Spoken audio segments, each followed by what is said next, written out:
Now you already don't got one stimulus check. You about to get another one, and you mean to tell me that after getting that one, you still want to be fat and unhealthy? $1,400 ain't enough for you to get no BBL, sus. Sorry, but you sure can get this tea and start your weight loss journey and your fitness and health journey. Drop down in the description box and click the link to purchase this, girl. Spring and summer coming up.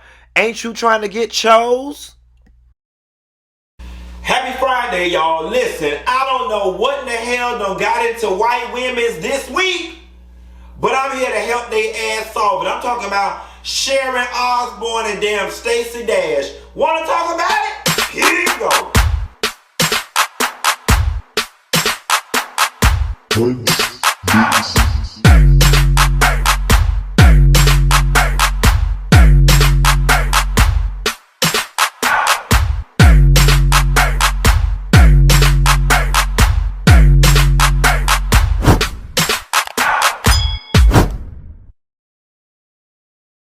Nessa girl, I'm here to let y'all know that Cheryl Underwood is a better woman than I'll ever be, baby. On the heels of the Meghan Markle interview that was done with Oprah and Piers Brosnan, no longer Piers Brosnan.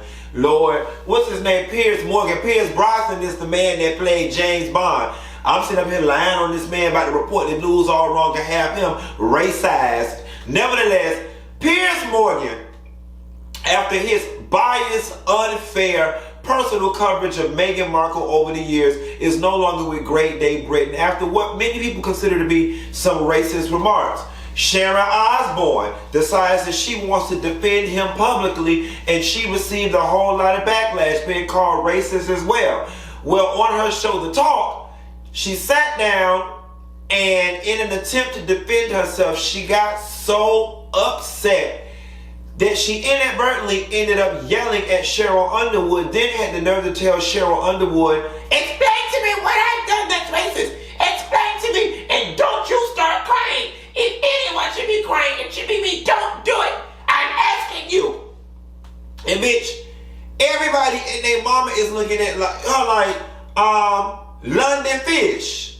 London Bridge is about to fall down, and that's on Mary Had a Little Lamb if you don't adjust your tone, bitch. Okay? And Cheryl Underwood, baby, you are the ultimate professional, and you have all the grace under fire, because I would have turned that bitch every which way except loose, and that would have been my last day being part of CBS. But I understand it's COVID, and your bills backed up. You trying to keep your money coming in real steady, so you kept it real calm, and you kept calling that bitch my friend. She wouldn't have been my friend that day. So here's several things I want to touch on, right? The first thing is, you can be somebody's friend and support someone without interjecting yourself in the middle of their public scandal via social media. Sharon Osborne, nobody asked you to get on social media and make any type of statement in support of Piers Morgan. Here's my thing, right? What was it going to accomplish that a phone call couldn't? Your one little tweet was not going to get him his job back. It was not going to change the hearts of the people who felt like he's racist. It was not going to sway the opinions of the public. What was the point of it? A simple phone call. "Hey Piers, I hate that you're going through this, but me and Ozzy, we're standing by you. Call me if you need anything." That's what you need to do. So number one, bitch, you went and walked into the damn lion's den, and then you couldn't handle the backlash. Now, Sharon Osborne, she did create a very teachable moment, and I love what Cheryl Underwood told her. Sharon was taking racism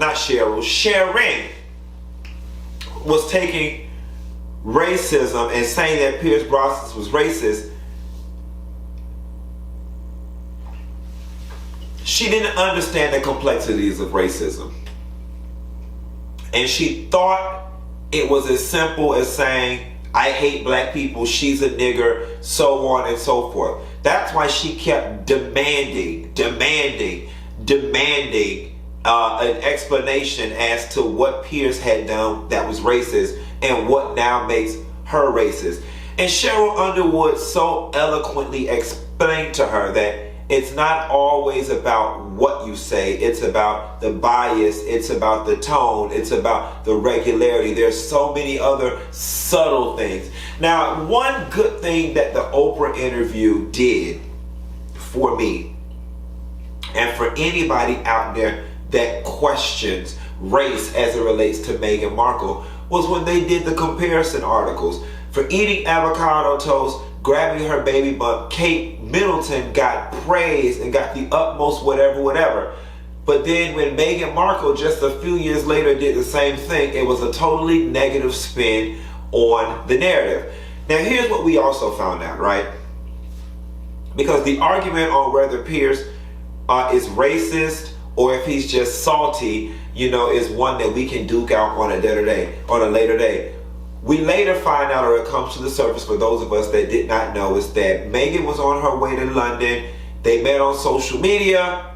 Him and Meghan went out for drink, dinners, coffee. He put her in a cab that ultimately she ended up going to the party to meet Harry at. And the next day, she cut him off, never spoke to him again. And so it sounds like it could be a combination of both. You know what I'm saying? He's probably feeling like, you black bitch, I'm gonna get you. How dare you turn me down? But the reality of the situation is, Piers, you need therapy. Because you went after a girl that's totally out of your league. Meghan Markle on her best day would never entertain you romantically, and your entitlement was showing all over the place because you are a white man and you are wealthy and you are in an influential situation. Her black ass just supposed to like you just because, and you made it a point to get her back, leveraging your platform to spew your venom. Now, to Sharon Osborne and to anybody else out there that does not understand what may have made this a racist situation or why people are implying that he is racist, is quite frankly because white people in the same position have not been treated the same way. That's the short of it. Secondly, everything she says is doubted, it's undermined, it's untangled, it wants to be re-examined and cross-examined, but you don't do this with other people. So if it isn't racist, it's deeply personal. Whether we whether we agree on it being racist or not, we must admit and acknowledge the fact that the British press, Piers Morgan in particular, has a wild hair up his ass for Meghan Markle. And here's the sad thing about white people, right? Racist white people, rather.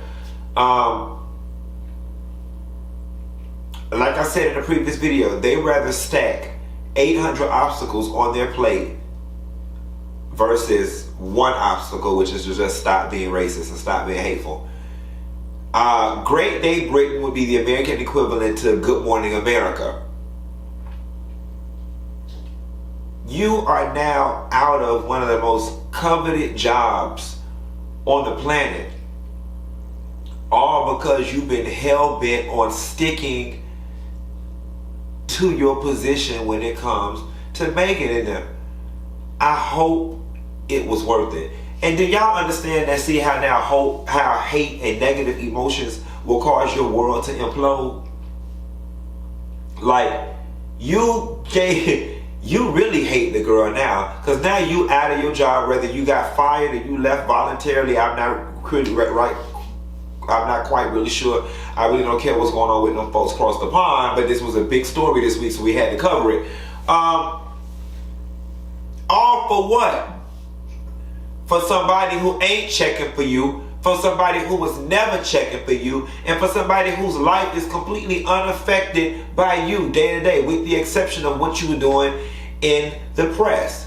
And quite frankly, you shouldn't be given any other press job, because what you did was unethical. If they really want to look down at the nitty gritty of it, you took your personal feelings and used it to fucking sway the media and sway your platform in a negative direction, causing pain, duress, trauma, and stress to this damn girl. Y'all Brits got what you wanted, and it still wasn't enough. She's no longer your princess. She don't no longer live in the country. She ain't thinking about y'all, and it still ain't enough. I mean, what do y'all want? Do y'all want to Marie Antoinette her and off with her head? Like, I'm confused. Moving right along to confused, honey. Stacey Dash. Work ain't honest, but it pays the bills. Now listen, y'all. Cause I'm finna test out just how much Protect Black Woman y'all own. Cause all last week is between Meghan Markle and OG and everybody else, all I'm hearing is, I don't care. She a black woman. Protect black women at all costs. Protect black women at all costs. Black women, I need y'all to drop down in these comments and let me know as we protect this Stacey Dash.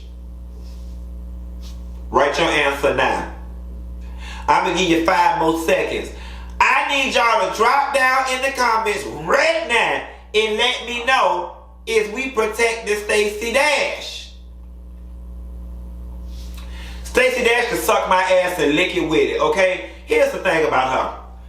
It is beyond obvious that Stacey Dash is completely out of touch and the bitch is broke, okay? She gonna see, you know what bothered me the most? Is that black people and black women in particular already have to fight off the trope of the angry black woman, right? And then Stacey, you went and found the most textbook thing, the most overly used stereotype, and figured, okay, I'll attach myself to that, and then because people can relate to not wanting to be that, then they'll exonerate me and invite me to the cookout. Bitch, you couldn't even use my cell phone if you was broke on the side of the damn street. I'd keep riding, okay? No. And see, Stacey Dash, this is where you